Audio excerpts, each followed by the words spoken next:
एक बार फिर से लेकर हाजिर है प्रतापगढ़ जिले के दिन भर की बड़ी खबरों की शुरुआत करें इससे पहले आप सभी से एक निवेदन है कि यदि आपने अभी तक ग्लोबल भारत न्यूज को लाइक और सब्सक्राइब नहीं किया तो आज ही कर लें, जिससे आपको सभी नोटिफिकेशन सबसे पहले मिलती रहे। चलिए देर न करते हुए रुक करते हैं आज की पहली बड़ी खबर लालगंज इलाके से, जहां रील बनाते समय 5 में से 2 किशोर मट्टर नाले में डूबे, मचा कोहराम।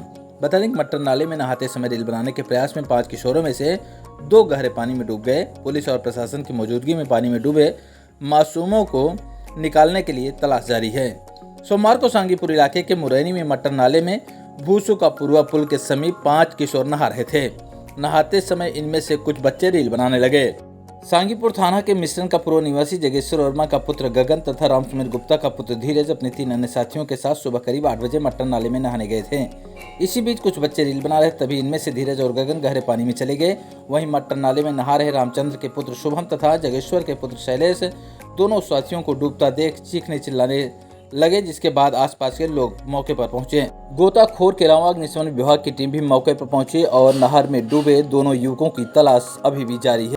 वहीं घटना के बाद इलाके में कोहराम मचा हुआ है तो परिवार के लोगों का रो रो कर बुरा हाल। खबरों में आगे बढ़ते हैं, बात करेंगे सदर इलाके खबर की, जहां रक्षाबंधन के त्योहार पर प्रतापगढ़ शहर के बाजारों में दिखाई दी रौनक।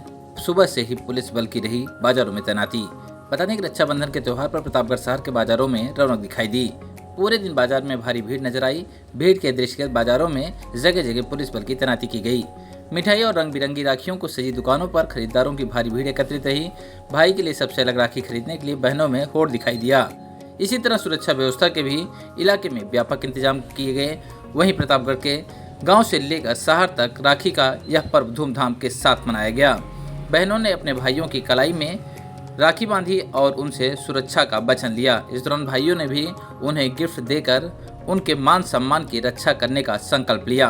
बता दें कि रक्षाबंधन का त्यौहार प्रतापगढ़ शहर के शहरी क्षेत्रों के अलावा ग्रामीणों में भी धूमधाम के साथ मनाया गया। हालांकि इस दौरान प्रतापगढ़ शहर के तमाम ऐसे स्थल थे जहां पर भारी भीड़ एकत्रित रही और जगह जगह जाम के झाम में भी लोग फंसे नजर आए। खबरों में आगे बढ़ते हैं, बात करेंगे देहात कोतवाली इलाके खबर की, जहां इलाके के गांव की नाबालिग रेप पीड़िता को सुलह के लिए दी गई धमकी। पुलिस ने दर्ज किया एफआईआर, शुरू किया मामले की जांच।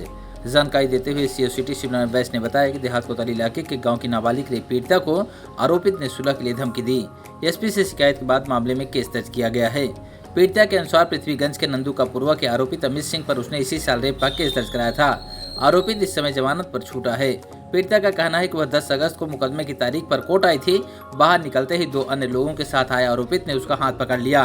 बोला मुकदमे में सुलह कर लो वरना उसकी हत्या कर देगा। शोर मचाने पर वह भाग निकला। पुलिस ने केस दर्ज कर मामले की छानबीन शुरू कर दी है। खबरों में आगे बढ़ते हैं, बात करेंगे लालगंज इलाके खबर की, जहां राज्यसभा में विपक्ष के उपनेता प्रमोद तिवारी ने झारखंड में भाजपा के ऑपरेशन लोटस के प्रयास का किया तल्ख आलोचना। बता दें प्रतापगढ़ के 1 दिवसीय दौरे पर पहुंचे कांग्रेस राज्यसभा सदस्य प्रमोद तिवारी ने झारखंड में हेमंत सोरेन सरकार की अस्थिर बनाने के बाद बीजेपी के प्रयास को अलोकतांत्रिक हथकंडा करार दिया। उन्होंने कहा कि झारखंड के विधायकों ने हेमंत सोरेन के साथ एकजुटता का प्रदर्शन कर भाजपा के दांत खट्टे कर दिए। प्रमोद तिवारी ने कहा कि भाजपा ने सदैव विपक्ष शासित सरकारों को मिले जनादेश का अनादर किया है। प्रमोद तिवारी का दावा है कि स्थिर हेमंत सोरेन सरकार विधानसभा चुनाव में फिर इंडिया गठबंधन को झारखंड में बहुमत मिलेगा। कर्नाटक में राज्यपाल के द्वारा मुख्यमंत्री को लेकर भी प्रदर्शित आचरण को सांसद प्रमोद तिवारी ने संघीय ढांचे की गरिमा के खिलाफ बताया। उन्होंने रक्षाबंधन के पर्व पर बाबा घुसरनाथ धाम में माथा टेका और लोक मंगल की प्रार्थना की।